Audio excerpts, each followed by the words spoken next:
मंडळी नमस्कार. मंडळी, राज्यामध्ये सुरू असलेल्या स्थानिक स्वराज्य संस्थांच्या निवडणुका पुन्हा एकदा धोक्यात आलेल्या आहेत.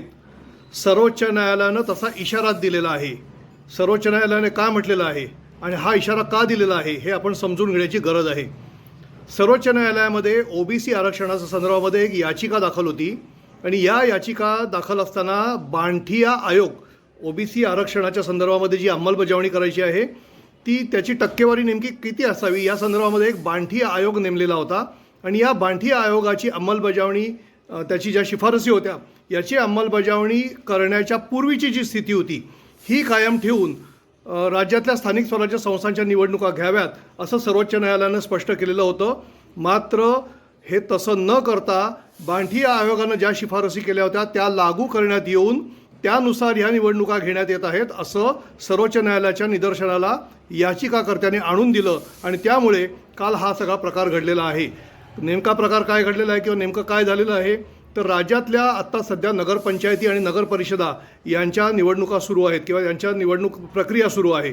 याच्यामध्ये निवडणुकीचे अर्ज जे आहेत ते दाखल करण्याचे मुदत संपलेली आहे आणि या मुदतीमध्ये साधारणपणे 40% अधिक नगरपरिषदा आणि नगरपंचायती यामध्ये 50%पेक्षा जास्त आरक्षण लागू करण्यात आलेलं आहे अशा पद्धतीचा आक्षेप याचिकाकर्त्यांनी सर्वोच्च न्यायालयामध्ये नोंदवलेला आहे.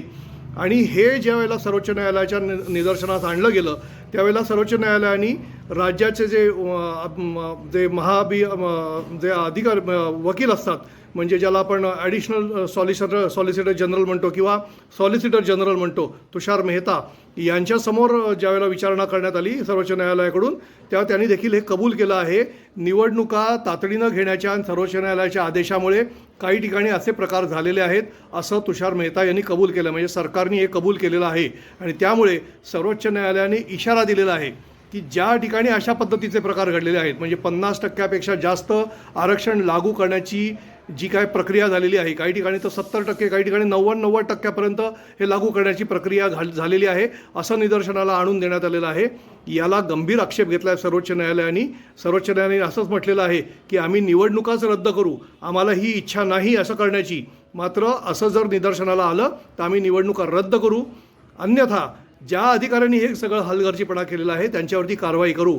आता परिस्थिती अशी उद्भवलेली आहे की अनेक वर्ष रखडलेल्या स्थानिक स्वराज्य संस्थांच्या निवडणुका पार पाडता आहेत, मात्र पुन्हा एकदा सर्वोच्च न्यायालयाची टांगती तलवार डोक्यावरती आलेली आहे.